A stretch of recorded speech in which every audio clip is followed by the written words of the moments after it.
Boa tarde, sejam bem-vindos. Vamos fazer um pequeno compasso de espera, enquanto todos os participantes, que são muitos, entram na sala. Aproveitamos para informar que a sessão é gravada e transmitida ao vivo através do canal de YouTube do INA-IP. Damos início ao primeiro webinar de um ciclo de 6, onde serão debatidos os princípios fundamentais da administração pública. À semelhança das anteriores conferências organizadas pelo INA, a interpretação para a língua gestual portuguesa será assegurada pela doutora Sofia Figueiredo e pelo doutor Luís Oriola, do Instituto Nacional para a Reabilitação, aos quais agradecemos desde já o apoio. Irá então fazer a apresentação sobre a prossecução do interesse público no respeito pelos direitos fundamentais. Tem a palavra a Ministra da Modernização do Estado e da Administração Pública, professora doutora Alexandra Leitão. Bom, muito boa tarde a todos. Agora mais formalmente, eu queria começar por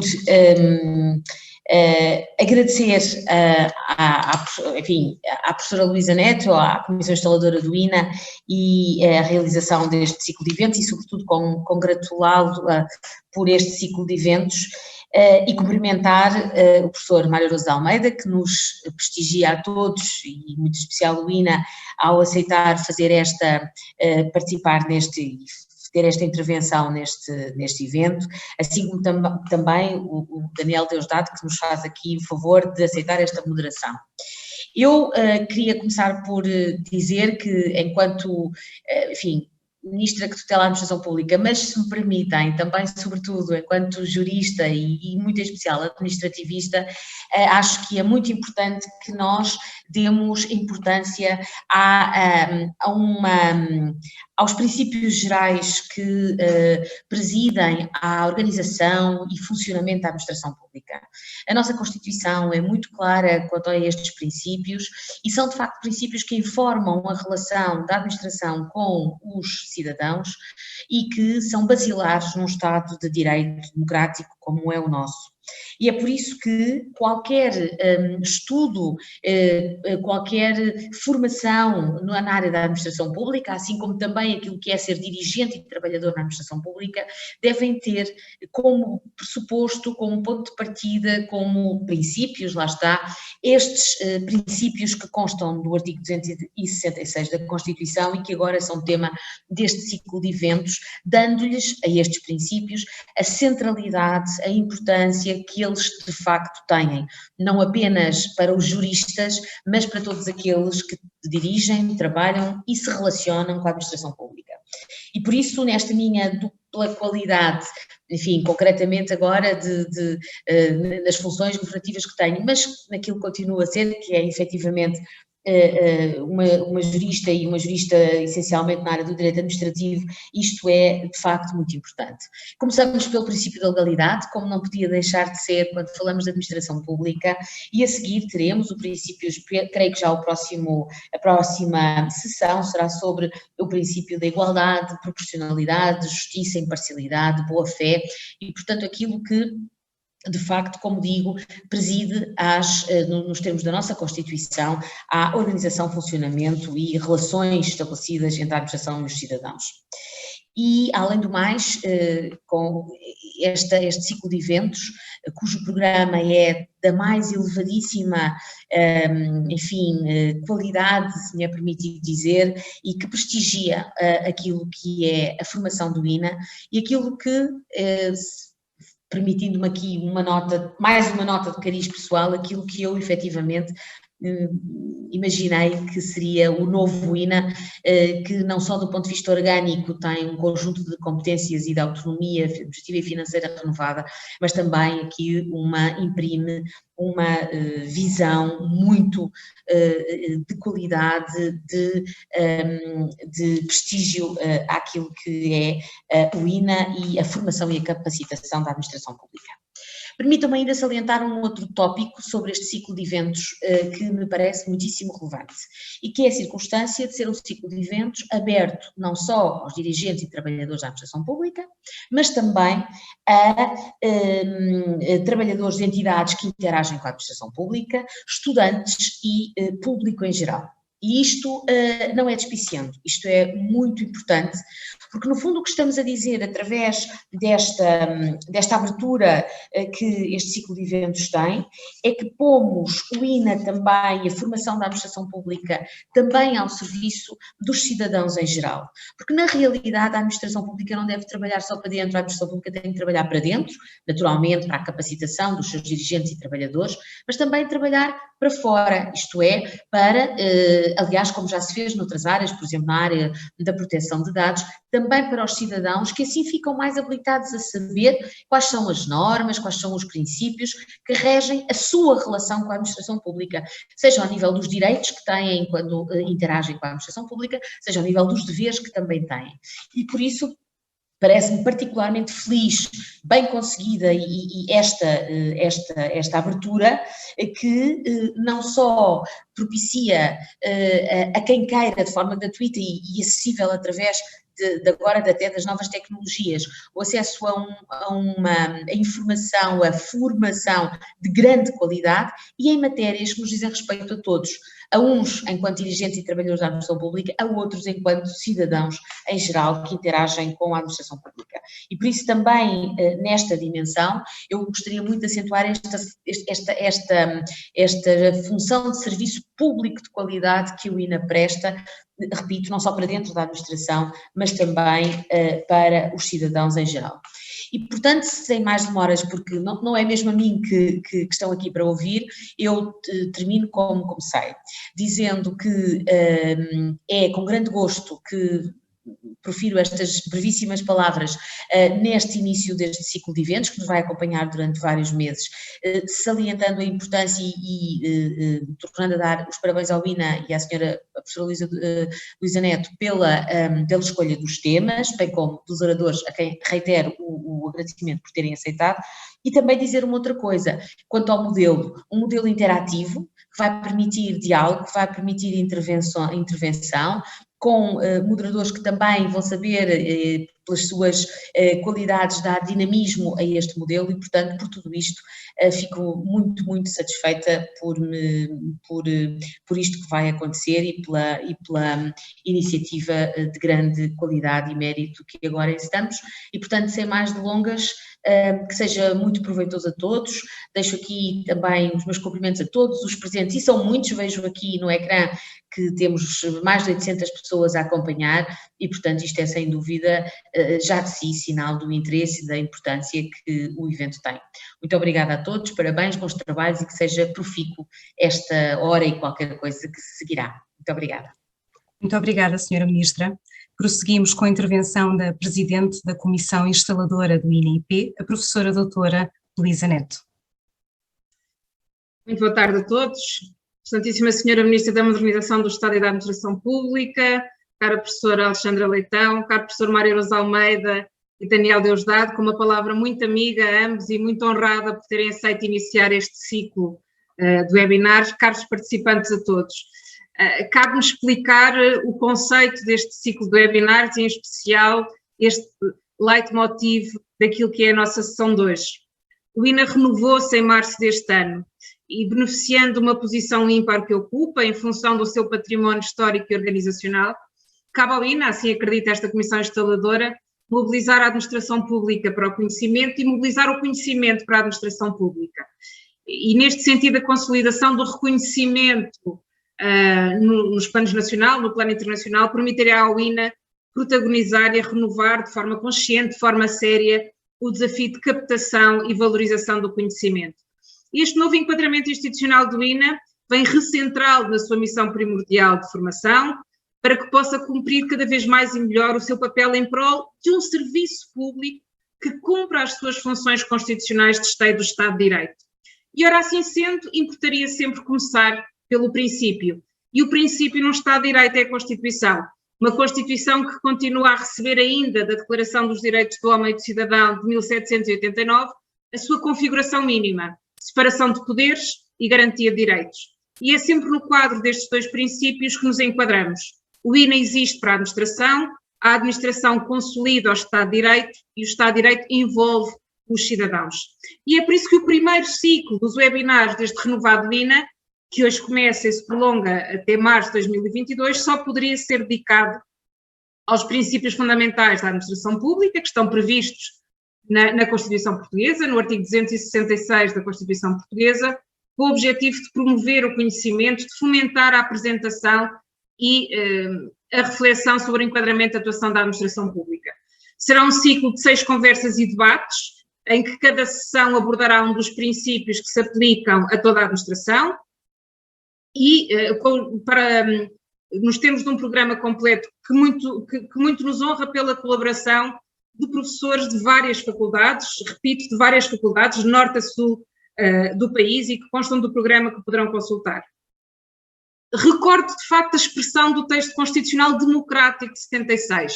A administração pública visa a proteção do interesse público no respeito pelos direitos e interesses legalmente protegidos dos cidadãos. E é com este Estado constitucional e de direito, uma fase final do Estado moderno e europeu, que os cidadãos deixam de ser súbditos, passam a ser titulares de direitos subjetivos públicos invocáveis perante o Estado. E é graças a essa revolução que nasce o princípio da separação de poderes e o princípio da legalidade. E é por isso que aí nasce também o direito administrativo moderno, como possibilitando forma de reação dos particulares contra as atuações da administração pública, que violem a lei, ou contra os atos praticados pela administração pública, sem lei, por exemplo, que lhe atribua competência ou atribuições para esse ato. Neste sentido, como diria o saudoso professor Freitas do Amaral, o primeiro sistema geral de controle sobre a ação administrativa em favor dos particulares é verdadeiramente este do constitucionalismo. Há aqui um princípio da adesão ao fim, da prossecução do interesse público, que é sempre o motor da administração pública. A administração atua, move-se e funciona para prosseguir o interesse público, e é este interesse público que delimita a capacidade jurídica das pessoas coletivas públicas, a competência dos respectivos órgãos. A adesão à prossecução obrigatória do interesse público subordina também o INA enquanto EP aos princípios jurídicos e éticos que informam a administração pública e a atividade administrativa. Só que esta noção de interesse público necessariamente tem que acompanhar a evolução social, não pode ser definida de forma rígida, independentemente de ter sempre alguma coisa a ver com uma esfera de necessidades vitais de uma determinada comunidade, que só coletivamente podem ser satisfeitas. E neste sentido, o princípio da legalidade, subordinando a administração à lei, leva à constatação de que os interesses públicos de que a administração se ocupa são, enfim, interesse público e interesses públicos, só isso nos levaria longe em termos de discussão, são definidos por lei que a administração tem necessariamente que os prosseguir. Há aqui um princípio da adesão ao fim, que depois de alguma forma pode também ser vertido naquilo que é um dever de boa administração, ainda que com algumas dúvidas quanto à juridicidade desse dever de boa administração. E há a necessidade de uma cláusula aberta de garantia de direitos procedimentais. Ora, o direito administrativo que informa a administração não é só o direito de defesa dos direitos objetivos dos cidadãos, tem também uma dimensão funcional, objetiva, de garantia do sistema administrativo. E neste sentido, hoje em dia, o cidadão já não é o cidadão socialmente indiferente do Estado liberal, não é o mero utente de uns serviços gratuitos do Estado social, é um ator que partilha os poderes públicos com a administração e que, portanto, assume um papel socialmente comprometido. A administração está ao serviço do bem comum e, como Estado democrático, aceita e promove a participação dos cidadãos. É neste sentido que, necessariamente, o princípio da proteção dos direitos e interesses dos cidadãos é, portanto, também um subprincípio da legalidade, em alguma medida. E finalizo, mas o fim de tudo é sempre um recomeço, pelo que voltamos ao que aqui nos trouxe. O Estado de Direito funda a administração que o INA quer capacitar, e a administração serve os cidadãos. Pode parecer uma fórmula demasiado simples, mas é de facto a única possível a que temos necessariamente que dar corpo.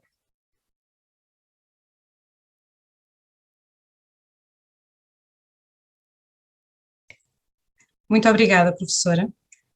Como referido, O primeiro princípio deste ciclo de webinars é o da legalidade, a norma habilitante de atuação da administração pública. Temos a honra de receber Mário Barroso Almeida, licenciado, mestre e doutor em Ciências Jurídico-Políticas pela Faculdade de Direito da Universidade Católica Portuguesa e professor catedrático e investigador do Centro de Estudos em Investigação em Direito da mesma faculdade. Jurisconsultor de referência e autor de várias publicações em Direito Administrativo, tem trabalhado mais recentemente na área temática da reforma do Estado. O debate será moderado por Daniel Deusdado, licenciado em Direito, é atualmente cronista do Diário de Notícias e foi diretor de programação na RTP. Informamos mais uma vez que a sessão é gravada, transmitida em direto através do canal de YouTube do INA, e as questões que os participantes queiram colocar devem ser feitas através da ferramenta disponível no ecrã em baixo, designada por Questions and Answers. Eu passo a palavra ao jornalista Daniel Deusdado. Muito obrigada. Até já. Boa tarde a todos. Antes de mais, é um gosto estar aqui nesta sessão. E é um gosto também reencontrar o professor Mário Barroso Almeida, que já bastante lá atrás foi meu professor de Direito Administrativo, sendo que eu, apesar de tudo, não segui Direito, continuei no jornalismo, mas é uma figura que marca a minha vida, porque não sei se teria acabado Direito se não tivesse conseguido realmente concretizar o Direito Administrativo e consegui o fazer quando encontrei depois, mais tarde na Católica, o professor Mário de Almeida. Mas sobretudo estou aqui para tentar ajudar a dar um sentido a esta sessão, lançando algumas questões ao professor Mário de Almeida, depois de o ouvirmos. E o tema é fortíssimo e está cada vez mais na agenda. Eu creio que a nossa sociedade não vive outra coisa que não seja discutir todos os dias a legalidade do Estado, a legalidade daquilo que não está regulado, as fronteiras entre cada um dos lados e, portanto, ouvi-lo vai ser um gosto. Portanto, passo a palavra ao professor Mário de Almeida. Muito obrigado, Sr. Daniel Deusdado, um gosto revê-lo alguns anos depois, embora tenha acompanhado o seu percurso ao longo destes anos. Bom, eu quero naturalmente começar por agradecer ao INA, agradecer à professora Luísa Neto o honroso convite para realizar esta conferência de abertura neste ciclo de conferências sobre os princípios conformadores da atuação administrativa. Quero cumprimentar todos, quero felicitar o Ministério da Reforma da Administração Pública e a senhora Ministra, a professora Alexandra Leitão, colega, amiga, pelo trabalho que tem vindo a desenvolver e, em particular, pelo trabalho que desenvolve, fazendo em muito boa hora ressuscitar o INA como Instituto Nacional de Administração, colocando em boas mãos para muitas iniciativas, em muitos planos, que irão certamente valorizar muito a nossa administração pública. O tema que foi proposto é o tema do princípio da legalidade, como se compreende, para abrir um ciclo de conferências sobre os princípios gerais de direito administrativo, princípios gerais conformadores da administração pública. Porque, efetivamente, a Constituição, no artigo 266, e depois o Código do Procedimento Administrativo, no artigo 3º, assumem que a administração pública está subordinada à lei e ao direito. À lei, mas não apenas à lei, porque importa ter presente que a adequada compreensão do direito administrativo moderno pressupõe que o direito, enquanto parâmetro conformador da atuação da administração pública, não se esgota nas regras ditadas pelo legislador no direito positivo, mas estende-se a um conjunto de princípios jurídicos que são diretrizes decorrentes da ideia de direito e que estão formalmente explicitados na Constituição e nas leis. Não basta, pois, a mera subordinação da administração à estrita legalidade positiva. Nos tempos que correm, aliás, a estrita subordinação à legalidade positiva é muito pouco. E, portanto, embora se continue a falar genericamente de legalidade administrativa, esse conceito hoje tem o sentido de uma ideia de juridicidade, de subordinação não apenas às leis, mas ao direito. Princípios fundamentais que conformam o exercício dos poderes da administração. E é esse, aliás, o objeto do conjunto de sessões que se vão realizar neste ciclo de conferências. Qual é o sentido deste princípio, e em particular do princípio da legalidade estrita, enquanto subordinação à lei, que é aquilo que hoje nos vai ocupar, porque os demais princípios serão abordados em outras sessões? Bom, o sentido reside na ideia de que o poder da administração pública é um poder subordinado. Subordinado, desde logo, ao poder legislativo. Este aspecto é um aspecto extremamente importante num Estado de Direito. O legislador, dotado de uma legitimação democrática própria, é responsável pelas opções fundamentais, pela determinação dos fins e dos meios que a administração pública deve utilizar para prosseguir a satisfação das necessidades públicas. É esse, aliás, o sentido do direito administrativo, ele próprio, que nasce para adequar a administração aos quadros de um Estado de Direito, através da subordinação da administração pública a normas ditadas pelo poder legislativo. Subordinado, por outro lado, ao poder jurisdicional, na medida em que a atuação da administração pública está submetida ao controlo exercido pelos tribunais, pelos órgãos jurisdicionais de fiscalização, a quem cabe a função de controlar o respeito da administração pública pela lei, e não apenas pela lei, pelo direito, pelos princípios jurídicos fundamentais. A natureza subordinada da administração pública é muito importante num Estado de Direito, porque essencial no Estado de Direito é que a função administrativa envolve o exercício de poderes da autoridade, é verdade, mas que esses poderes são confiados aos órgãos da administração pública para satisfazer necessidades que não é ela própria que escolhe. São necessidades que são definidas pela comunidade no seu conjunto, como necessidades públicas, sentidas como tal, e que, portanto, carecem de ser satisfeitas pela administração pública, comunidade que naturalmente explicita a sua vontade através da lei, através das opções a fazer pelo legislador. E, portanto, se os órgãos da administração pública são titulares de poderes, é porque, e na estrita medida em que normas de direito administrativo lhes conferem esses poderes. Este aspecto é um aspecto muito relevante.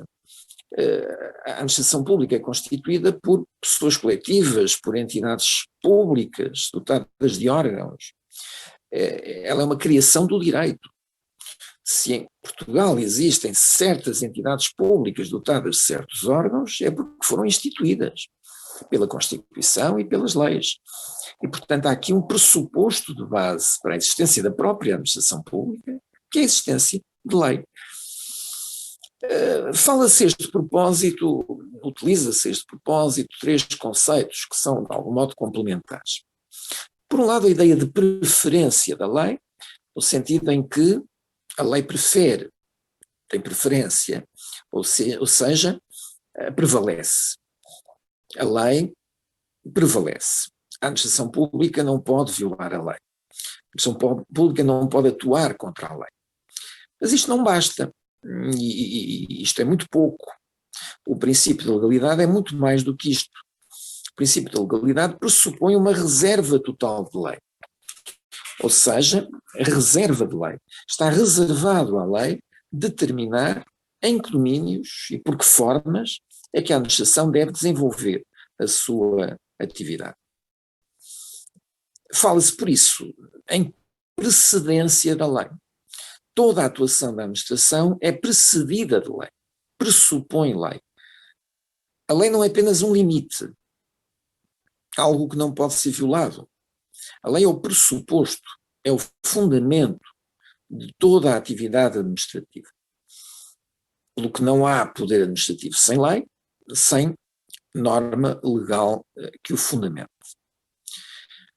Depois é preciso naturalmente distinguir, se nós estamos a falar de decisões concretas da administração, então essas decisões estão sujeitas a uma reserva absoluta de norma jurídica, em que a base dessas decisões pode não ser diretamente a lei, pode ser uma norma regulamentar, pode ser uma norma contida num regulamento ditado pela administração.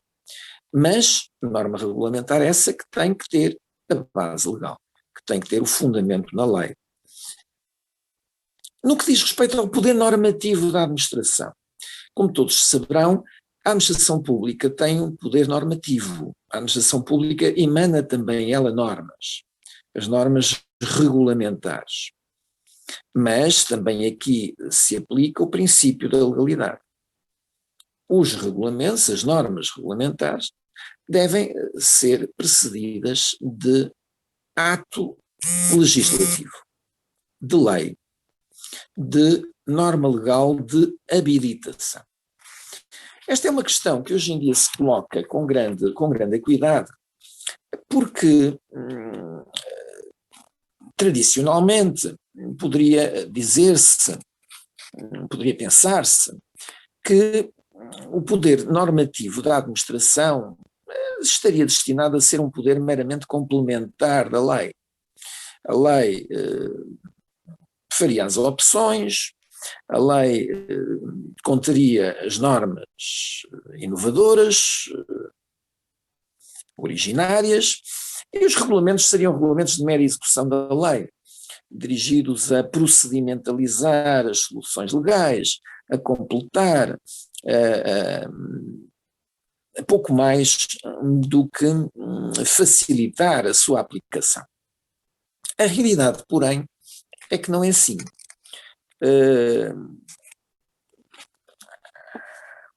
Há naturalmente regulamentos de execução das leis.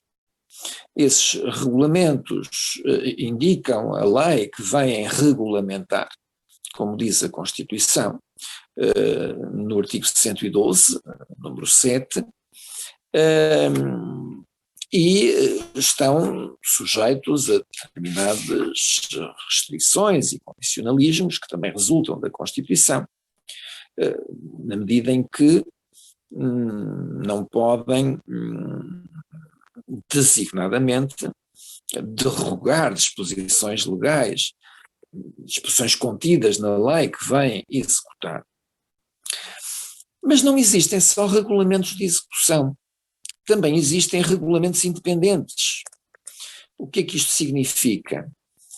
Regulamentos que não vêm dar execução a uma específica lei anterior que já regula a matéria e que eles apenas vêm completar ou complementar. Regulamentos, portanto, de conteúdo inovador, que introduzem disciplina inovadora sobre uma determinada matéria que não foi objeto de lei anterior, que não foi regulada em lei anterior. Estes regulamentos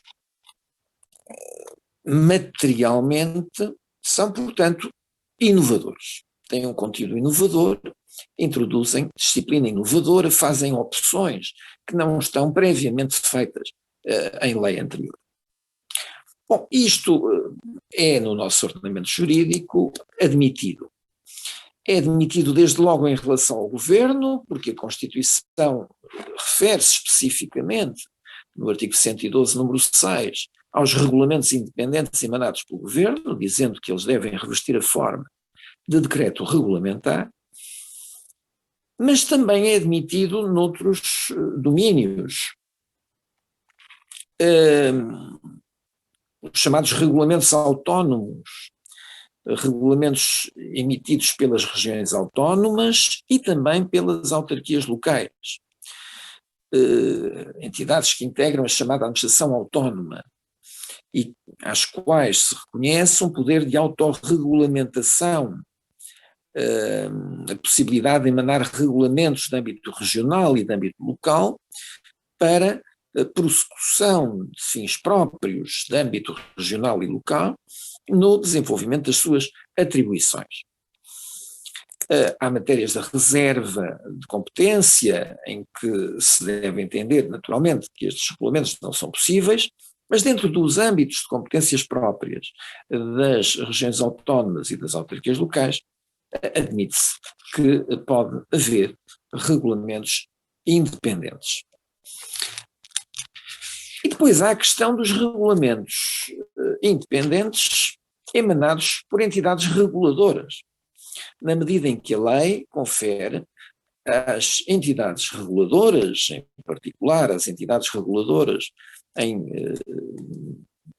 domínios de atividade económica, amplos poderes, não só de decisão concreta, como também poderes normativos e, portanto, poderes regulamentares e poderes regulamentares independentes, na medida em que lhes confere a possibilidade de emanar normas de conteúdo inovador que não vêm dar a estrita execução a opções, a soluções normativas já contidas previamente em ato legislativo anterior. A questão da admissibilidade e dos limites de admissibilidade do poder regulamentar independente das entidades reguladoras tem sido objeto de grande discussão, mas a verdade é que ele existe. Ele existe, ele é praticado e ele encontra fundamento em normas legais que o conferem. Um pressuposto de todos os regulamentos independentes é a norma legal de habilitação. É a norma legal de habilitação. Diz o número 7 do artigo 112 da Constituição que os regulamentos devem indicar expressamente ou a lei que visam regulamentar, isto aplica-se a um regulamento de execução, a um regulamento que vem dar execução a uma lei anterior, que já fez as opções normativas inovadoras e que o regulamento vem complementar, ou tem de indicar expressamente a lei que define a competência subjetiva e objetiva para a sua emissão. Ora, esta exigência, segundo a parte do número 7 do artigo 112 da Constituição, que aliás hoje é retomada no artigo 136 do Código do Procedimento Administrativo, bom, esta exigência refere-se justamente aos regulamentos independentes. Ou seja, o regulamento independente tem de indicar expressamente a lei de habilitação, a lei que habilita a sua emissão, a lei que confere a competência subjetiva e objetiva para a emissão do regulamento. É assim, no que diz respeito às entidades reguladoras independentes, cuja lei de habilitação resultará das normas que conferem o poder regulamentar independente e que constam dos seus estatutos ou de outras normas legais.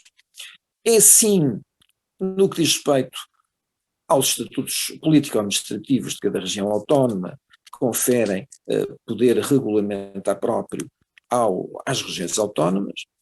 É assim com as leis que regulam o quadro das atribuições e competências das autarquias locais, que as habilitam à emanação de regulamentos autónomos nos domínios da sua atuação. No que diz respeito ao governo, tem-se discutido muito, desde há muito, a questão de saber se é necessária uma lei de habilitação específica para a emissão de cada um dos regulamentos independentes do governo. O entendimento maioritário na doutrina continua a ser o de que sim, de que é necessário, porque assim se cumpre a exigência constitucional do número 7 do artigo 112. A prática não parece ser bem essa. E frequentemente se invoca a própria Constituição diretamente como fundamento para a emanação de regulamentos independentes do governo. É uma velha discussão, uma longa discussão, que aqui não pode naturalmente ser desenvolvida. Uma outra questão que tem que ver com o princípio da legalidade é a da densidade da vinculação da administração à lei. É que se a administração pública é um poder subordinado, e em primeira linha subordinado ao poder legislativo, a verdade é que tem de se reconhecer que também é um poder autónomo em relação ao poder legislativo. Ou seja, se existe essa dimensão de poder subordinado, também existe outra dimensão, que é a dimensão de um poder autónomo em relação à lei. Porquê? Porque, se é verdade que o exercício dos poderes da administração pressupõe a lei, precedência da lei, a lei como pressuposto e fundamento da atuação da administração, a verdade é que a questão depois se desloca para o plano da densidade da lei. Com que densidade é que a lei tem que regular a atuação administrativa?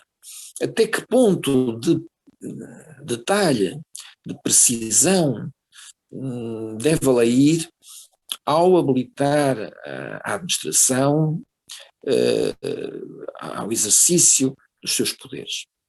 Bom, e o que sucede é que, frequentemente, a lei habilita a administração a proceder a escolhas no exercício de poderes de valoração próprios. E, portanto, se a lei dá fundamento para a atuação administrativa, ela frequentemente não vincula. Não vincula. Ou seja, não determina especificamente qual a situação em face da qual a administração deve atuar e qual o conteúdo da atuação que deve adotar em face dessa situação. Não o faz. A lei frequentemente utiliza conceitos indeterminados, frequentemente confere poderes que comportam maior ou menor grau de autonomia na própria escolha do conteúdo da atuação que a administração deve adotar. E este também é um aspecto muito relevante da função administrativa. A função administrativa não é uma função de estrita aplicação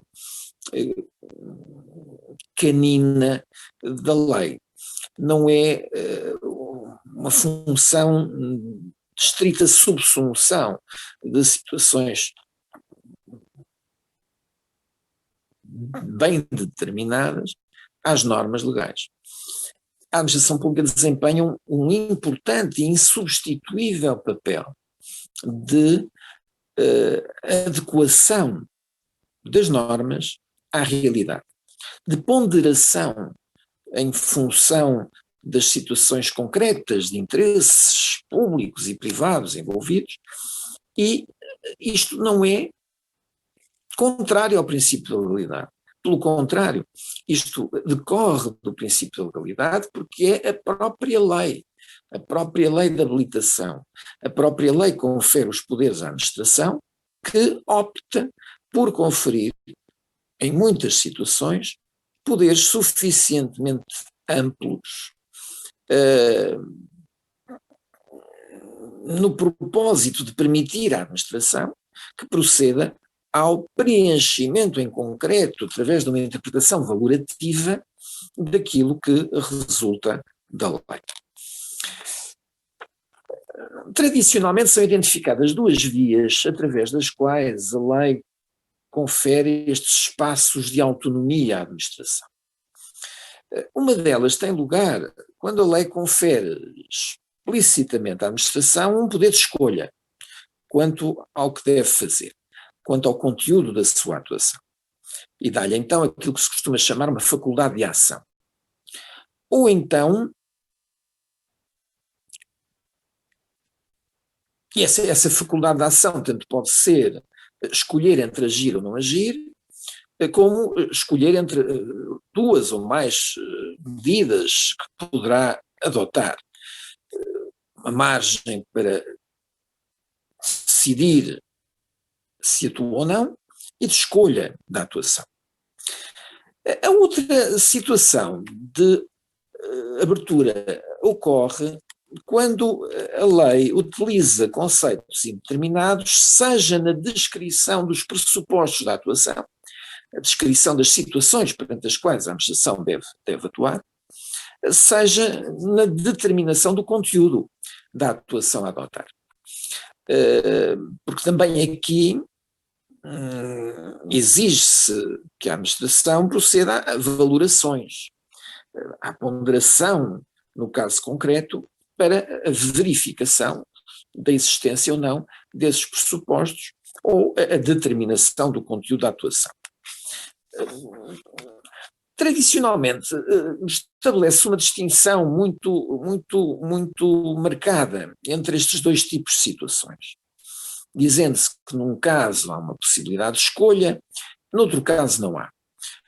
Noutro caso, a administração tem apenas que preencher o conceito utilizado pela norma legal e, portanto, tem que apreender, identificar o sentido da norma e, portanto, um sentido que já está contido na norma e que apenas cabe extrair da norma.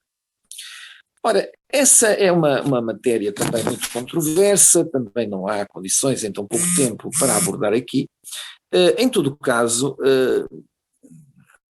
vão sendo cada vez mais numerosas as vozes que defendem que esta distinção tem pouca utilidade. Pouca utilidade porque, seja quando a administração pode escolher o que faz, seja quando a administração tem uma ampla margem de valoração para identificar as situações perante as quais atua, em qualquer dos casos, ela tem autonomia em relação à lei. Em ambos os casos, ela dispõe de poderes de valoração próprios. Vai ser determinada por critérios, vai ser determinada por razões que não estão na norma, que não estão assumidos na norma, e que ela vai ter que retirar da situação concreta, recorrendo a critérios extrajurídicos, extranormativos, porque não estão na norma. E não pode deixar de se reconhecer que é pura ficção pretender-se que quando uma norma utiliza conceitos indeterminados, verdadeiramente indeterminados, isso é uma outra questão, portanto, que apelam de facto a um preenchimento valorativo por parte da administração para descrever as situações em que ela deve atuar ou o conteúdo das medidas que ela deve atuar, é pura ficção pretender-se que a administração está aqui vinculada a determinar a única solução correta, já contida na norma de antemão e que só lhe cabe descobrir ou explicitar. É evidente que não é assim. É evidente que não é assim porque o juízo que se faz sobre o preenchimento de um conceito indeterminado quando ele é verdadeiramente valorativo, é um juízo que é passível de dúvida, de questionamento. É um juízo que cada um preenche à sua forma, do seu jeito, do seu modo, e que poderá preencher de forma diferente de B. Não há a única solução correta, não há a identificação daquilo que a lei queria. O que a lei queria era precisamente que houvesse uma ponderação de interesses, que houvesse uma avaliação da situação. e que em função disso identificasse as situações que necessitam de resposta. É isso que a lei quer, mas isso é algo que é variável, é flutuável, não é algo de preciso, de determinado. E por isso é que depois, no plano do controle jurisdicional, a questão coloca-se exatamente da mesma maneira, quer quando a lei dá possibilidades de escolha, quer quando utiliza conceitos indeterminados. Em qualquer dos casos, o que se tem de avaliar é que motivos, que razões é que levaram a administração a escolher entre A ou B. E que motivos ou que razões levaram a administração a entender que o conceito indeterminado se preenchia naquele caso. É a valoração, é a avaliação que a administração faz que está em causa e que será naturalmente controlável pelos tribunais, segundo critérios que partem desde logo de um critério de pura racionalidade, compreensibilidade, explicabilidade, aceitabilidade das razões, das explicações que levaram a administração a escolher entre A ou B, ou a dizer que naquele caso se preenchia o conceito indeterminado, e também de respeito pelos outros princípios jurídicos, que se falará nas próximas semanas, averiguando se deu tratamento igual a situações que eram iguais e diferente a situações que eram diferentes, se ponderou devidamente as implicações que decorriam do juízo que fez, e o juízo que fez tanto pode ser o juízo que ele levou a escolher entre A ou B, como o juízo que fez para entender que aquele é um caso em que se justificava intervir, em que o conceito indeterminado se preenchia, em que havia uma situação que justificava a atuação. Terminaria com uma referência a uma questão que é uma questão muito interessante, que tem que ver com uma questão muito importante nos nossos dias, que é a da utilização cada vez mais frequente da utilização de conceitos técnicos e científicos, critérios de natureza técnica ou científica. As normas cada vez recorrem mais a isso, cada vez utilizam mais isso, cada vez incorporam mais conceitos extrajurídicos de natureza técnica ou científica. Bom, e aí há que distinguir situações em que o recurso à técnica e à ciência não introduz verdadeiras indeterminações, não exige verdadeiras valorações e pode ser repetido por um perito, pode ser controlado, portanto, pelos tribunais. Isso acontecerá nas situações em que o que está em causa é uma operação meramente verificativa, em que do que se trata é apenas de aplicar critérios objetivos de natureza científica ou técnica, que são pacíficos na área de referência científica ou técnica e que, portanto, podem ser objeto de uma verificação também ela objetiva. E as situações em que, pelo contrário, não existe certeza técnica ou científica e, portanto, em que há controvérsia, em que os termos de aplicação dos critérios técnicos ou científicos não são consensuais na própria área científica ou técnica em que são utilizados, que envolvem elementos de prognose, por vezes em que se misturam critérios técnicos com juízos de prognose de evolução futura, e em que, aí sim, já é de admitir que o controlo possa já não ser possível. Já possa não ser possível recorrer a perícias para identificar a solução exata e que os tribunais já não possam fazer um controlo rigoroso e exato. A questão do controlo nestes domínios, do controlo pelos tribunais destes domínios é uma questão delicada, é uma questão sensível. Em todo o caso, há sempre pelo menos a possibilidade de controlar a racionalidade do discurso, a congruência, a consistência lógica da argumentação, porque esse controlo de racionalidade, logicidade da decisão, esse é um controlo que pode ser feito pelos tribunais, uma vez que já não envolve formulação de juízos técnicos ou científicos, é de ordem epistemológica e, portanto, tem outra natureza. E pronto, dentro do pouquíssimo tempo, e suponho que até já para além do pouquíssimo tempo que me foi atribuído para tanta coisa que havia e haveria para dizer, é o que eu consigo dizer neste tempo. Sem prejuízo agora, naturalmente, passarmos a outras questões certamente mais escaldantes, mas feito este enquadramento, enfim, de âmbito geral do princípio. Muito obrigado pela vossa atenção. Perfeito, professor, obrigado.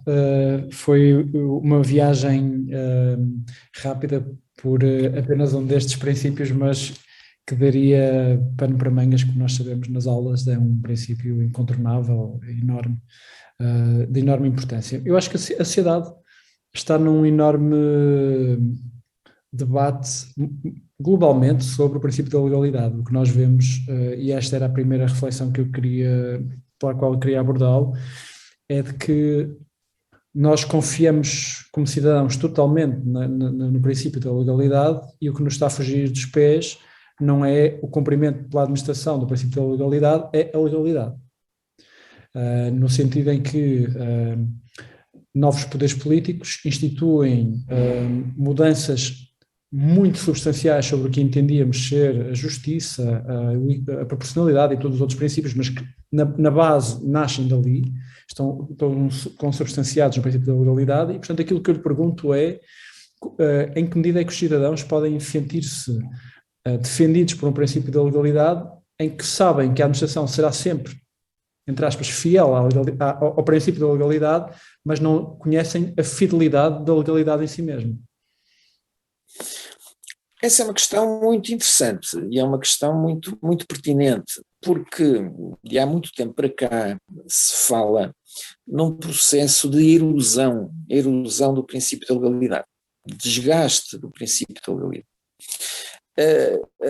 É um fenómeno interessante que dá que pensar, porque por um lado nós assistimos a um processo de evolução, que foi um processo de evolução que historicamente partiu de um tempo histórico em que imperava o arbítrio.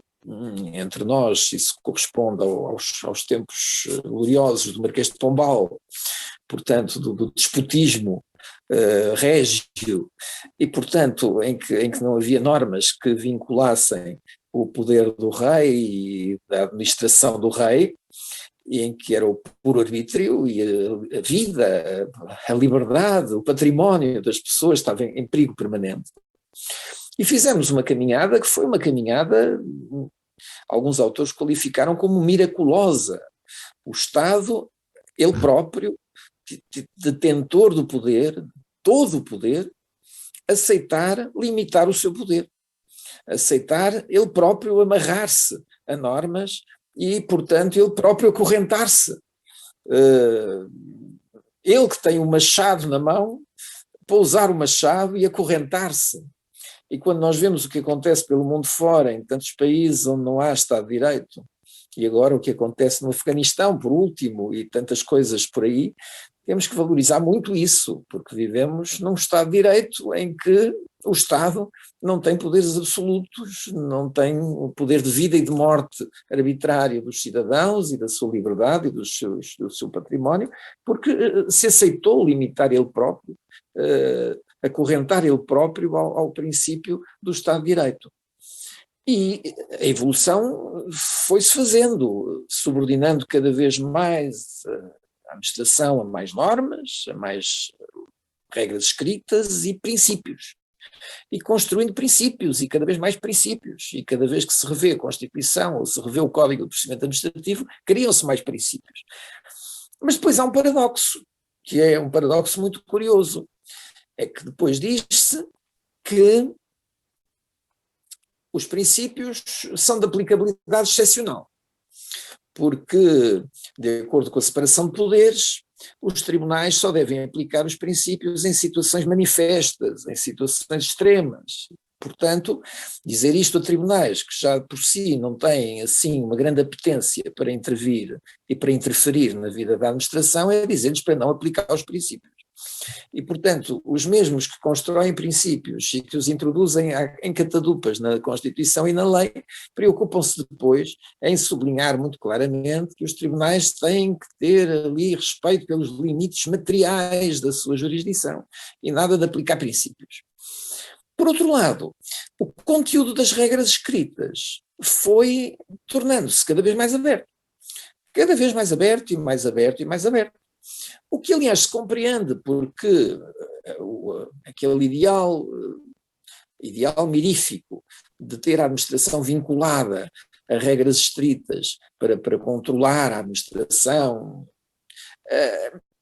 era um ideal mirífico, era um ideal que não podia ter concretização. No próprio Estado liberal, esse ideal não foi concretizado verdadeiramente, e muito menos depois a partir daí, porque a nossa sociedade tão complexa exige de facto muito mais do que o legislador pode dar.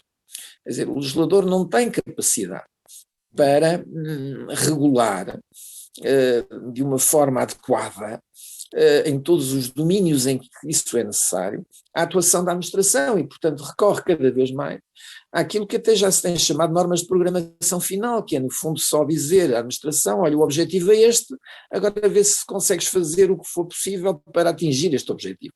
Isto é, de facto, reduzir o princípio da legalidade à ínfima espécie, é reduzi-lo à expressão mais simples. Professor, mas era aqui neste ponto mesmo que eu queria que, no fundo, o seu comentário, porque, na verdade, a tensão da sociedade, em boa medida, do ponto de vista até político e ideológico, resulta deste confronto permanente entre o Estado, o cidadão, digamos, a iniciativa e o seu controle, de que o Estado, a administração pública faz parte. Como é que numa sociedade cada vez mais veloz se consegue limitar a inovação ou a intensidade do empreendedorismo ou a ação dos cidadãos, mesmo que seja do ponto de vista social, versus um Estado que tem que refletir muito lentamente, através do processo legislativo, que verte para o processo administrativo, num Estado que executa a uma velocidade estonteantemente baixa, porque depois não tem quadros suficientes para concretizar.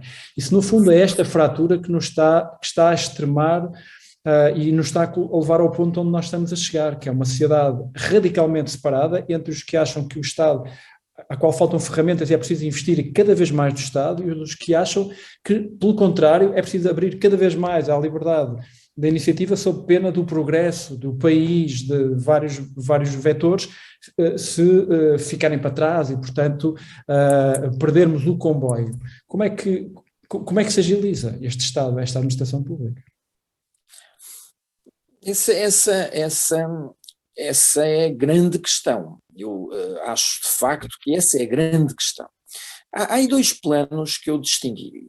Um tem que ver com opções políticas e tem que ver com perspectivas filosóficas sobre a sociedade e sobre o mundo em que vivemos. E aí há de facto, a meu ver, duas perspectivas.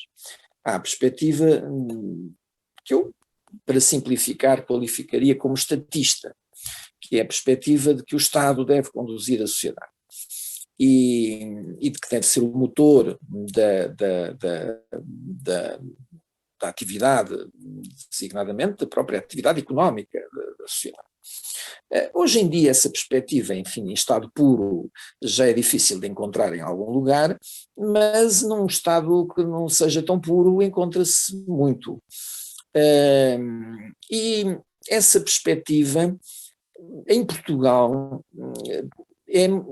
encontra terreno fértil, porque Portugal tem uma sociedade que é uma sociedade muito dependente do Estado.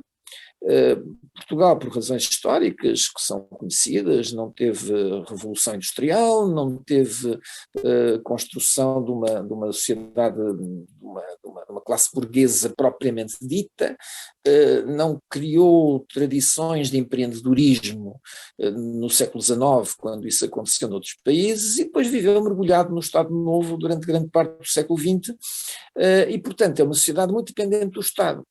É uma sociedade de empresários sem capital que vivem de dinheiro do Estado e, portanto, de facto, o estatismo em Portugal paga bem. muita gente que trabalha para o Estado, e a perspectiva de que no Estado se encontra o abrigo e a segurança, e que precisamos é de um Dom Sebastião que nos conduza a manhãs que cantam.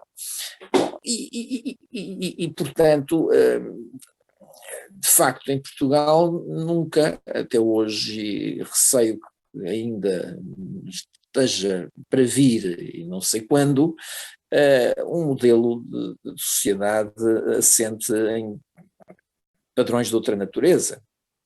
Quer dizer, é um país em que se empreende pouco, em que se arrisca pouco, em que se dinamiza pouco, e o Estado também não promove, o Estado também não faz muito por isso. Depois, neste contexto, é evidente que a intervenção da administração pública é muito importante, porque, de facto, onde o Estado tem muito peso e muita intervenção, é natural que a intervenção da administração pública é importante.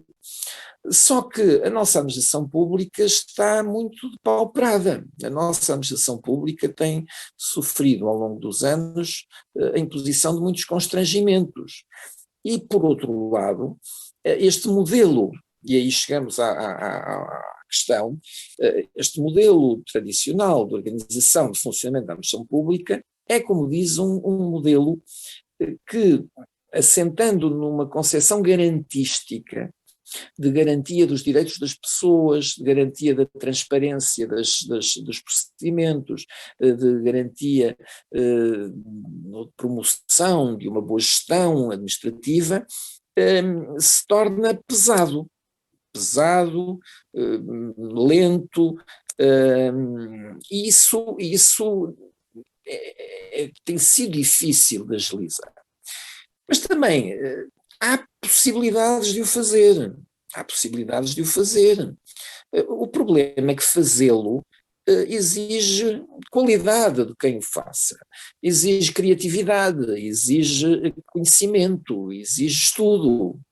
Nós, por vezes, vemos-nos confrontados com iniciativas assim, que surgem do nada, de agilização da administração pública, da agilização mas depois nós vamos a ver e aquilo não está muito digerido, não está bem digerido, não está bem estudado, não se vai aos pontos certos, não se vai aos estrangulamentos que efetivamente precisariam de ser resolvidos.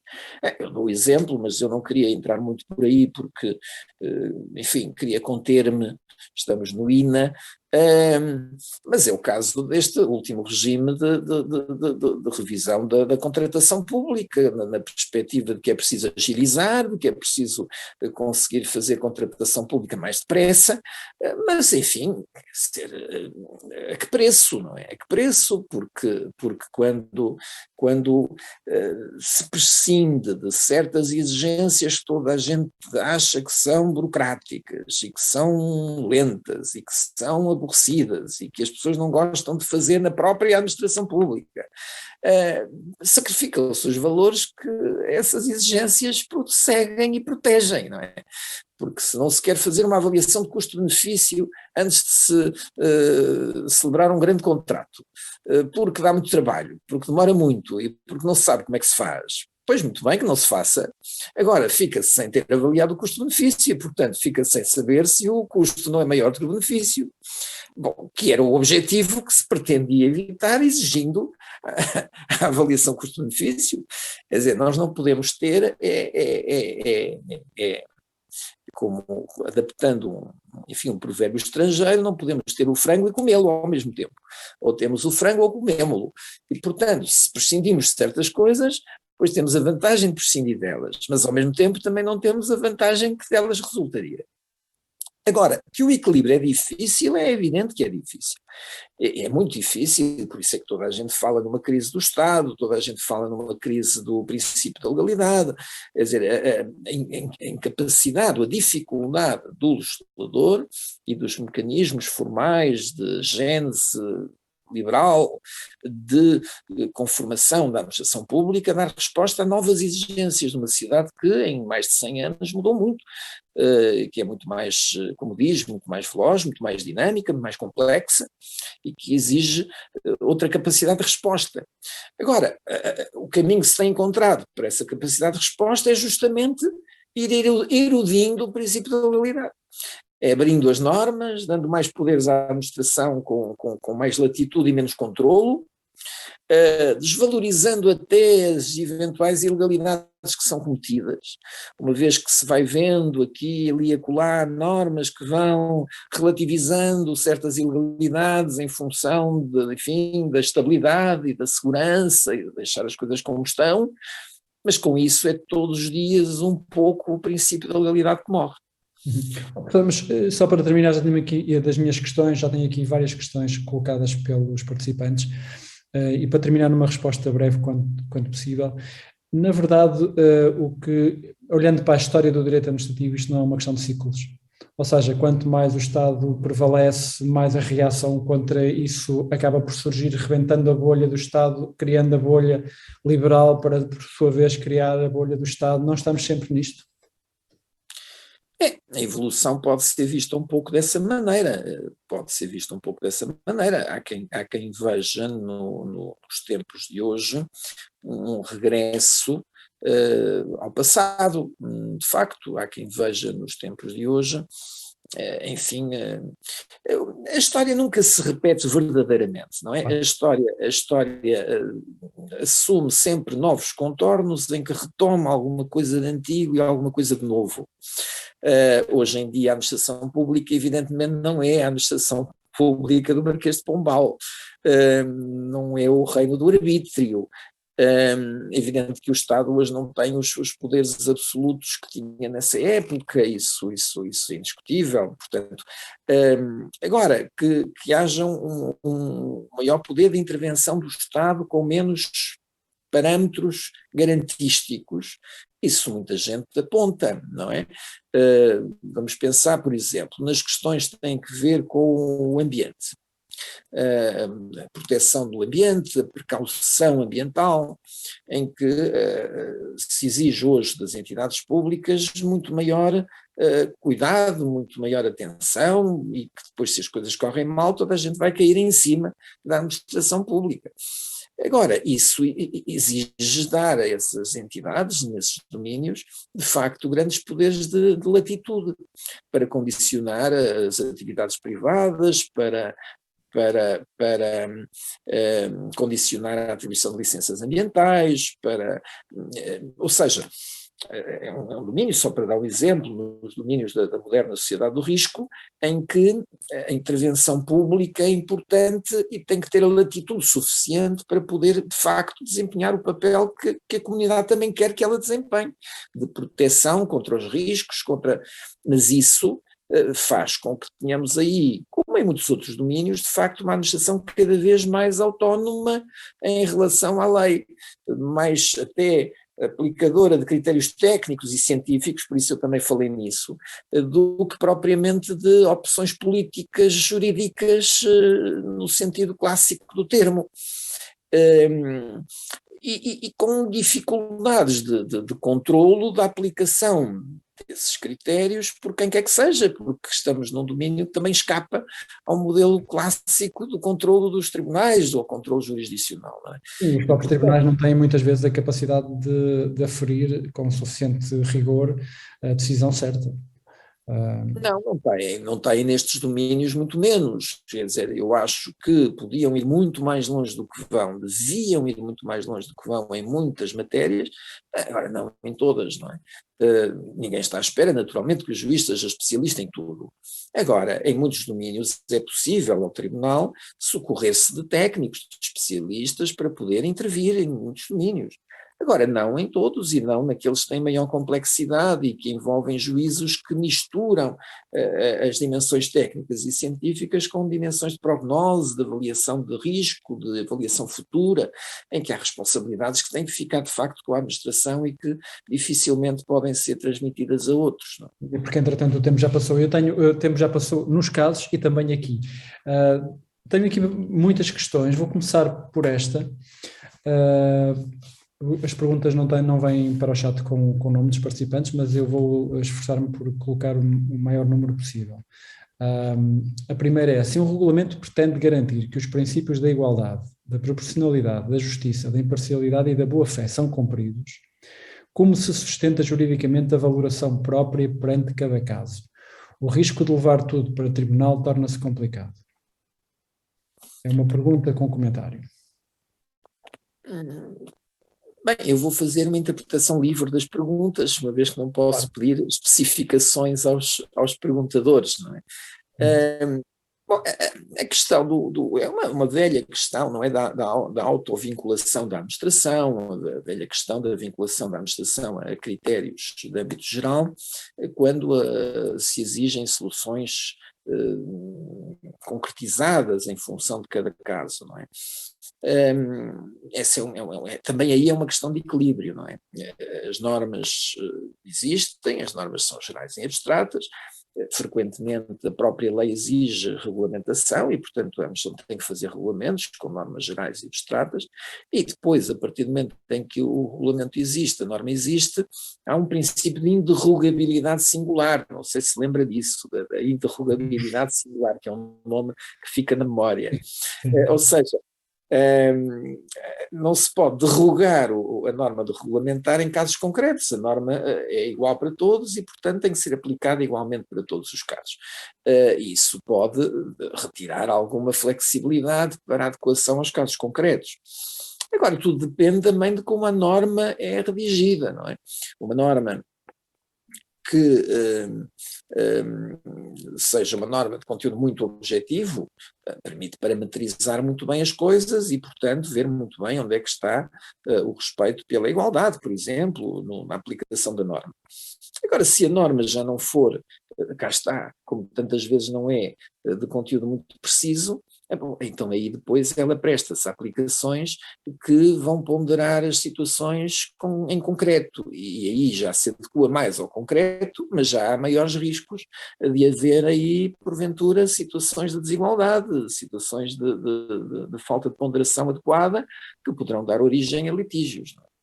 E a abertura das normas, tendencialmente, abre caminho a litígios, porque naturalmente quanto mais abertas são as normas e cada vez mais são abertas e cada vez mais têm que ser abertas, maior a divergência de interpretação sobre como é que elas deviam ser aplicadas.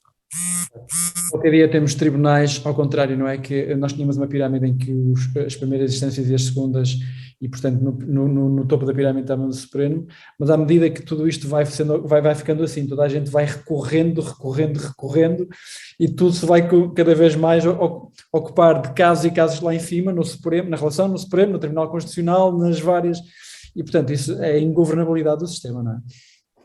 Mas vou-lhe colocar aqui uma questão mais direta. Há aqui uma pergunta que questiona sobre se o professor queria que explorasse mais a questão do controle judicial dos atos praticados pela administração ao abrigo do poder discricionário. Pode ou não ser feito e em que termos? Isso era um programa para um curso inteiro, não era para agora, muito menos para estes minutos. Há tanta coisa dita sobre isso, não é? Agora, de facto, a verdade é que muita doutrina, pura e simplesmente, encarrega-se de dizer que não há controle. Porque, na prática, o que se diz é, fala-se dos princípios todos, explica-se muito bem como é que eles são, o que é que cada um diz, e depois diz-se, mas isto não é praticamente para aplicar. Porque isto é só para aplicar em casos extremos, só em casos de erro manifesto, e pronto. E isso, de facto, o direito tem muitos paradoxos desta natureza. As pessoas preocupam-se muito, os juristas preocupam-se muito com as normas, e em elaborar, e reelaborar, e burilar, e reburilar as normas, para elas estarem muito bem, e muito bonitas, e a revê-las a toda a hora. E depois há muito pouco interesse pela sua aplicação, pela efetivação das normas. Eu vejo muito isso na contratação pública. Na contratação pública é um exemplo de escola, porque é um exemplo em que existe uma parafernália de normas sobre os procedimentos de contratação, os concursos, aqui é um código que não termina mais, mas depois o legislador preocupa-se em retirar efetividade aos processos de impugnação quando sejam feitos nos tribunais contra qualquer ilegalidade seja cometida nesse domínio. Tinha havido a introdução de um regime de efeito suspensivo automático da adjudicação e do próprio contrato, até haver decisão no contencioso pré-contratual urgente. Isso foi praticamente neutralizado, quase não há. E depois normas que dizem que mesmo que haja ilegalidades o contrato é celebrado e depois de celebrado nunca mais se faz nada ao contrato. Portanto o contrato vai à sua vida, executa-se e já está. As invalidades contratuais, que é no fundo onde isto tudo termina, têm um regime praticamente de neutralização das invalidades contratuais. Portanto, eu tenho dito muitas vezes que é um sistema verdadeiramente bipolar, é um sistema esquizofrénico, em que preocupam-se muito com as regras que seria preciso cumprir, mas se não cumprirem, paciência, não faz mal, porque depois não tem consequência de espécie praticamente nenhuma. Ora, este discurso, de facto, não ajuda, e não ajuda também aí na questão que é posta, de saber como é que se controla. Porque há técnicas, há critérios, há elaboração sobre isso, de controlo, esta construção dos princípios, a elaboração sobre os princípios jurídicos, tem o seu sentido. Quando na Alemanha se desenvolve o princípio da proporcionalidade, naquelas 3 dimensões, da necessidade, da adequação, da necessidade, da proporcionalidade em sentido estrito, a ideia é aplicar aquilo. Evidentemente que não é fazer como se fosse a administração a atuar, porque não é a administração, é um tribunal. Mas é, apesar de tudo, controlar, é, apesar de tudo, ser exigente quanto às justificações que são apresentadas e quanto às ponderações que são feitas. Partir-se do princípio que isso é uma coltada da administração, que está entregue à administração e que não há nada a fazer, bom, isso é pura e simplesmente num contexto como o atual, em que mais do que a vinculação às normas escritas releva a vinculação aos princípios, é em grande medida retirar qualquer alcance ao princípio da legalidade. Mas só uma questão aqui na meio. Quando, na verdade, nos concursos públicos, na contratação pública, o fator essencial é sempre o preço, ou quase sempre o preço, e sendo a qualidade uma coisa muito intangível, no fundo não se abre a porta para a reiteração sistemática desse incumprimento, ou seja, o que conta é num primeiro momento a tirar a fasquia o mais baixo possível para se vencer e depois logo se vê. Ou seja, aquela teoria que existe nos fornecedores de umas grandes superfícies, é uma história que se conta, que é a grande superfície vai sempre exigindo baixar o preço e o fornecedor deixa de reclamar. E alguém um dia questiona, mas porque é que os senhores não reclamam? E eles dizem, os senhores fixam o preço e eu defino o que é que meto dentro do produto. E, portanto, nós não estamos nesse paradoxo que estava a mencionar, ou seja, a administração pública faz tudo para tentar objetivar numa legalidade extrema, que no limite não há uma preferência que não seja lógica e isso é quantificável através de um número e depois o que sucede a seguir não interessa. Bom, se formos para o tema da contratação pública, há aí muito a dizer, ou seja, nós vivemos num país de ajustes diretos, quer dizer, nós temos uma percentagem elevadíssima de contratos, são celebrados por ajuste direto. E não é por isso mesmo? Não é exatamente por isso? Porque, como nos contratos na vida, não é? O professor compra um fato na loja que gosta e na administração pública não o pode comprar.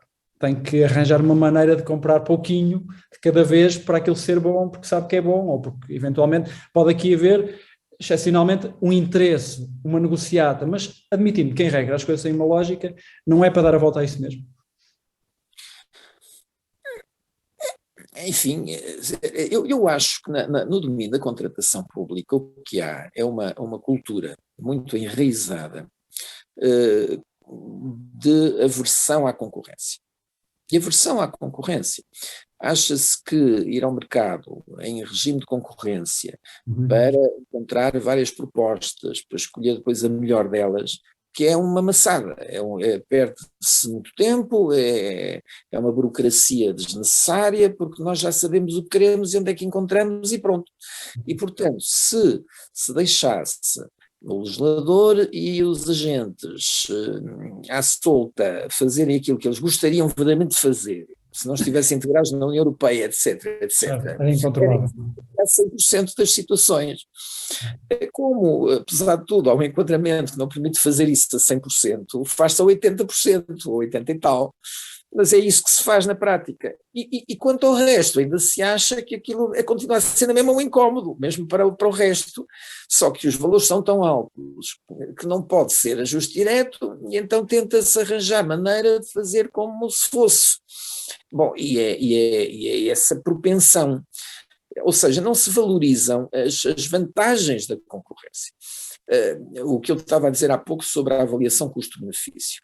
Se olha para a avaliação custo-benefício como uma maçada, que dá trabalho, que se perde tempo e que não se sabe fazer, evidentemente elimina-se, mas com isso esquece a utilidade que aquilo tinha. E isto é a mesma coisa. Quer dizer, se olha para a realização de concursos, a lei até já prevê hoje concursos públicos urgentes, que têm prazos muito curtos para as várias fases do concurso. Agora, evidentemente que se aparecerem muitas propostas tem que se olhar para elas, e evidentemente que isso dá trabalho e toma mais tempo. Na sua experiência, propostas escolhidas pela administração pública ou por decisores públicos que não são pelo preço mais baixo e que são impugnadas por os que têm preços mais baixos e não foram atendidos, tendem a ser em tribunal consideradas quase corruptas e, portanto, desvalorizadas e sujeitas a novo processo de avaliação, ou não? Porque o decisor público tende a tirar para baixo para não ficar com as mãos limpas. Pode-lhe chegar lá uma proposta completamente em concorrência, mas uma proposta que chega lá em número mais baixo. Que bons argumentos é que existem para se defender coisas a níveis superiores?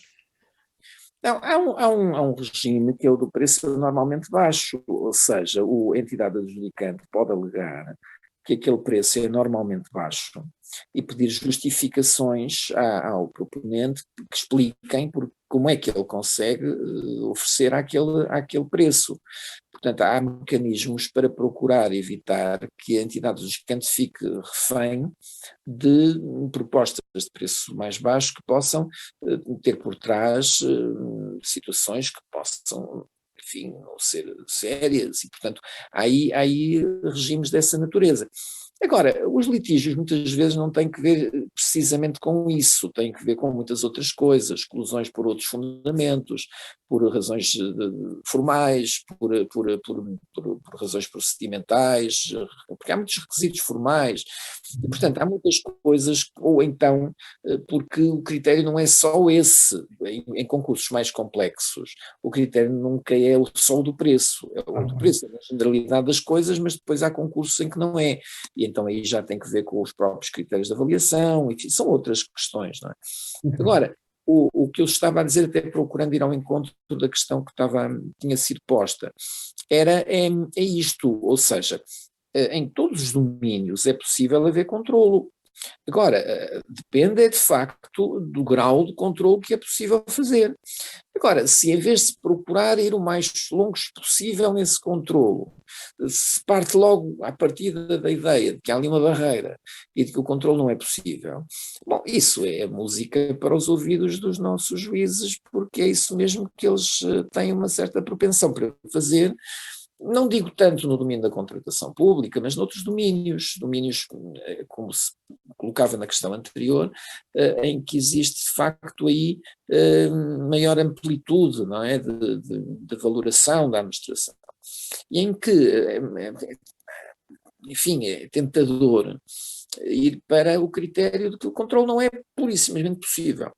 Isto que eu estou a dizer não é, aliás, não sou só eu que digo, a defesa da utilização, por exemplo, de peritos nos tribunais administrativos em certos domínios tem sido feita desde há muitos anos por muita gente, o professor Sérgio Correia, por exemplo. A Lei de Processo de 1985 tinha uma norma que previa que os juízes administrativos podiam assessorar de um técnico que podia até participar da audiência, da discussão, do julgamento, para os assessorar em matérias técnicas. Isso nunca foi aplicado, praticamente nunca foi aplicado. Deixa-me então colocar-lhe uma última questão para terminarmos, que tem a ver com este ponto. Eu gostava que desenvolvesse um pouco sobre os desafios da administração e dos tribunais terem em conta elementos de outras ciências, ambiental, engenharia, ordenamento do território. Não sei se quer que leia outra vez. Gostava que desenvolvesse um pouco sobre os desafios da administração e dos tribunais terem em conta elementos de outras ciências, ambiental, engenharia e ordenamento do território. No fundo era um pouco o que estávamos a falar, não é? Das competências repartidas na elaboração do... Isso do ponto de vista do controle dos tribunais, não é? Do ponto de vista da administração, bom, a questão coloca-se em muitos planos e, portanto, depende muito dos contextos em que a questão surge, não é? Porque a nossa administração pública não é verdadeiramente uma administração pública, são muitas. Aliás, os nossos vizinhos espanhóis falam em administrações públicas, eles têm uma lei das administrações públicas, e isso faz todo o sentido, porque de facto o conceito de administração pública só por si, enfim, é um pouco genérico demais. Porque nós temos na nossa realidade da administração pública realidades muito distintas e a muitas velocidades. Temos administração, diria, de primeiro mundo, embora, enfim, em franjas, em faixas de âmbito limitado, e depois temos, enfim, administrações públicas com condições progressivamente mais difíceis, meios mais difíceis, e todas elas têm que lidar com problemas complexos. Há administrações de primeiro mundo que têm, porventura, as estruturas necessárias para lidar com isso, mas as outras não têm. Um grande problema da nossa administração pública é a falta de recursos, desde logo, e recursos qualificados, especializados. E vê-se muitas vezes que há muitas situações em que surgem problemas por causa disso. E eu percebo que em certos domínios que exigem conhecimentos mais especializados, esse problema se possa pôr, e tanto mais quanto menos especializadas são as entidades que estão em causa, porque têm menos meios e recursos para lidar com essas situações. Não é? Professor, estávamos aqui a interagir para darmos conta que o tempo, não é? Exato, que as horas passaram. Queremos lhe agradecer muito, em nome dos participantes, por esta aula, verdadeiramente esta aula, e no meu caso, por voltar a revê-lo e voltar a ouvi-lo. Foi um enorme gosto. E, portanto, eu vou passar à Patrícia Ferreira para ela encerrar. Muito obrigado. Muito obrigada, Daniel. Muito obrigada, professor. Muito obrigada a todos os participantes. Tivemos um elevado número de questões que infelizmente não conseguimos colocar todas. Ficará certamente para uma próxima oportunidade, professor. Vamos agora partilhar na tela um pequeno inquérito de avaliação do webinar. Informamos ainda que a segunda sessão do ciclo do webinar já tem data marcada, será no dia 11 de novembro, entre as 15 horas e as 16, com transmissão também em direto no canal do YouTube do INA. O princípio da igualdade será o tema central do webinar, que terá como orador o professor catedrático da Faculdade de Direito da Universidade de Coimbra, José Carlos Vieira de Andrade, e como moderadora a jornalista Catarina Carvalho. Mais uma vez, muito obrigada por este debate tão enriquecedor, e temos encontro marcado no dia 11 de novembro. Obrigada. Da minha parte, obrigado. Boa tarde. Obrigada, professor. Obrigado. Obrigado eu. Até à próxima. Até à próxima. Vê-lo.